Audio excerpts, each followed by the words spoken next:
We're picking this up, James chapter 3. We're into the sixth part of looking at the Epistle of James. And here we have this section here on wisdom. Now, wisdom, what is it? Some people say wisdom is knowing how to apply knowledge. But that's not the way the Bible describes wisdom, because you might know how to break into a bank. Doesn't mean it's wise for you to go ahead and do it. So wisdom is not just the application of knowledge. In a biblical sense, wisdom is knowing how to please God. Knowing how to please God. Who is wise and understanding among you?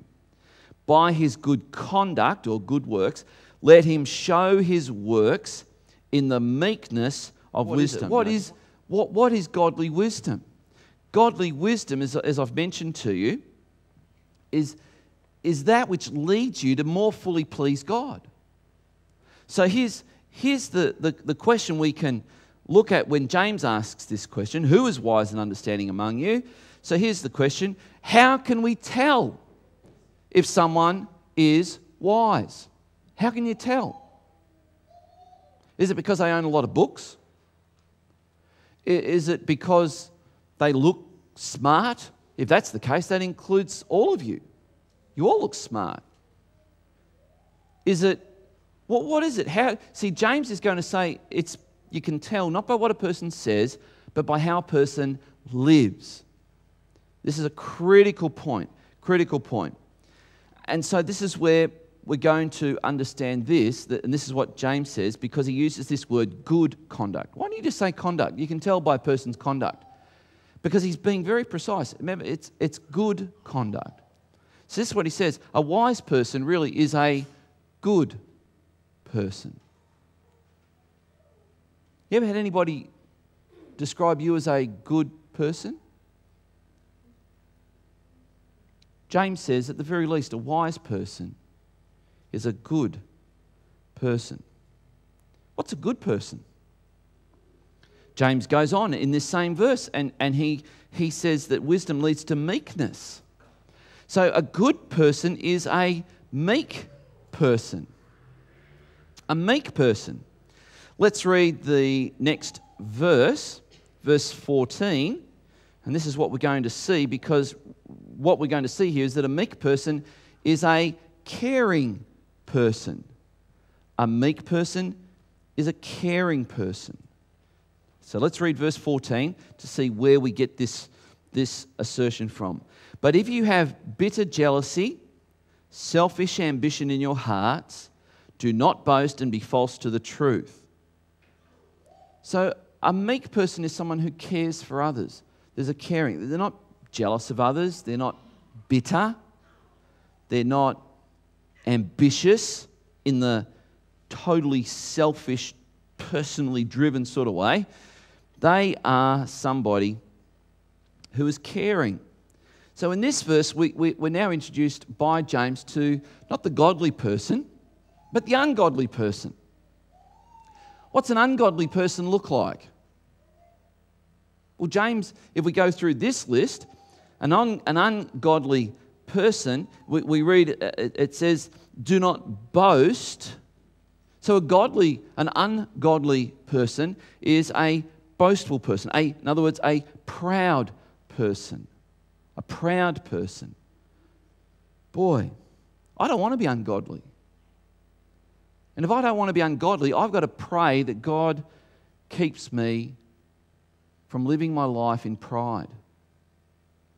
Let's come to verse 18. And a harvest of righteousness is sown in peace by those who make peace. So, we come to this section of wisdom, and I've said to you a few times, I think we need to pray about this. And I think this is in James' thinking as well. I think James is saying, none of us are really there. This is something you need to invite God to change in your life, to make it a matter of prayer. So now it's almost as if James is hearing what the readers are thinking, and he's going, prayer, yes, very good. So let's talk about prayer. let's talk about how we can outwork this. And this is how he introduces it. James chapter 4, verse 1. What causes quarrels and what causes fights among you? Is it not this, that your passions are at war within you? Draw near to God, and he will draw near to you. Cleanse your hands, you sinners, and purify your hearts, you double-minded. Be wretched and mourn and weep.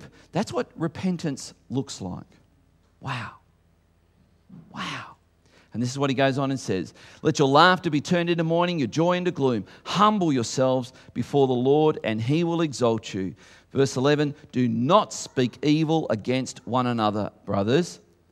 The one who speaks against a brother or judges his brother speaks evil against the law and judges the law. But if you judge the law, you are not a doer of the law, but a judge. And this is where we wrap it up. Therefore, that there is only one lawgiver and judge, and who is able to save and to destroy. But who are you to judge your neighbour? You know, it's almost like he's addressing people who are more interested in being seen to be impressive. It's almost like in the church there are people who want to be big shots, even spiritual big shots. And James is sick of it. It's like, and then they go out in the world and they just want to be impressive in the world. And James is saying, look, for Pete's sake, let's just get focused on God here. So how might we sum up what James is saying? He finishes with the thought that God is going to judge. One day, God is going to judge. What's God going to judge? It sounds like what James is really saying is that your life will not be measured by what you have or even by what you've done, but by how much you've come to know God and the extent to which you have made him known. Because if you really know God as the God of peace, the God of wisdom, the God of love, and you don't live that way, James is saying you don't know him.